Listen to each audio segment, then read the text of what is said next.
Nice to meet you both. Congratulations on the series. Thank you. Thanks, Oscar. I've got to ask, it is a very cat and mouse chasing kind of vibe. Do you ever get like nervous or anxious when you are filming, even though you know it's not real, when you are getting like chased? Because kind of like as a kid when you get chased up the stairs and you know it's not real, but you still get that kind of bit of panic. Do you ever get that when you film? Well, you do when you have to go. I mean, all of it, you sort of have to imagine it being real, because then that's the whole point of it. So, yes. It still feels a bit...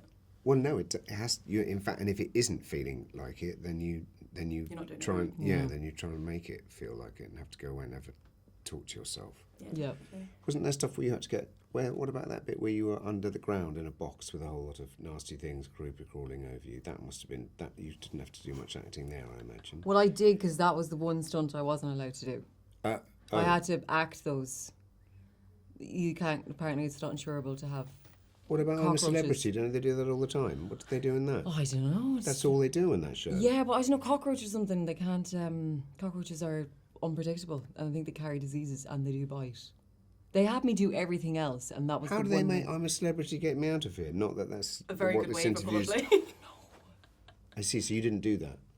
No, that was the one thing I wasn't allowed to do. Right. But the props. That's disappointing. Yeah, But you did do a lot of running. Like, I did a lot of running. As an asthmatic, I was watching it and I was like, this is intense. She's very fit. Part of the audition's got to be like a good bleep test or something like that. They just put me on a treadmill and they go, run. Keep going. And if I stop, they're like, you don't have the part.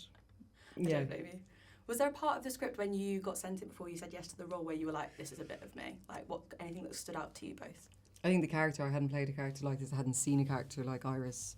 It's quite unique in that setting. It's like role reversal, because you'd see this being played by a man. But I think it's quite fresh and unique, and yeah, she's very smart. And I would love the idea of being as smart as her, but I'm not. I don't disagree. I disagree. Listen, I was gonna say, I don't disagree. you haven't seen me I in do. school. I read the line, some people think jazz is important, and I thought, I want to play this character. And then I realised that wasn't my character. I was about to say, I was like, that's my line. So good it's in the trailer as well, though, so that's stand out to I everyone. thought I'd play it, and then I thought, oh no, maybe there'll be a couple of lines as good as that for me. And then there were. Not quite as good as that, but there were. You wish it was yours. Yeah, no, that was a very cool thing to say. Did you, because obviously it was quite stressful filming, did you have any like daily rituals to kind of like switch off and try and relax afterwards? Anything that you kind of adopted? Because you were filming abroad a lot, weren't you? So anything that you like to do, like an Italian coffee, anything like that? Just at the end Do you of the have time day, for there's that? nothing like a good espresso at the end of the day, just Aperol before bed. spritz. When we were in Sardinia, I'd go swimming after set, because it was still into the summer and the days were long. That was lovely to kind of unwind. Switch and off. In the switch sea? off. In the sea, yeah. Oh, great. I know. You weren't at that location, I but it wasn't was there. lovely. No. Did either of your roles teach you anything about yourself, or did you learn anything on this specifically? I learned how to drive a Ferrari. Impressive. I didn't have to learn, it was just I got to.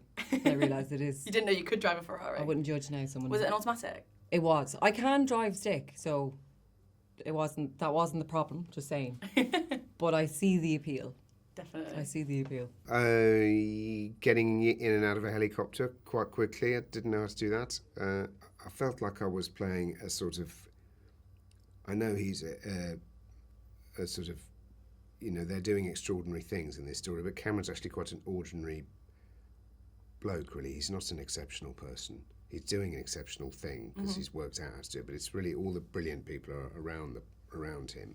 He's a facilitator, but I hadn't actually ever played a character like that. So I found playing that sort of person, trying to be kind of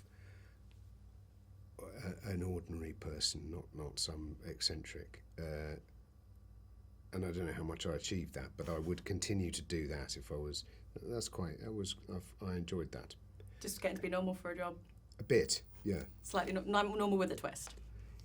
Yeah, just with a twist, but the twist is really the circumstances, isn't it? I think. I mean, it's just it's Charlie Big Potatoes and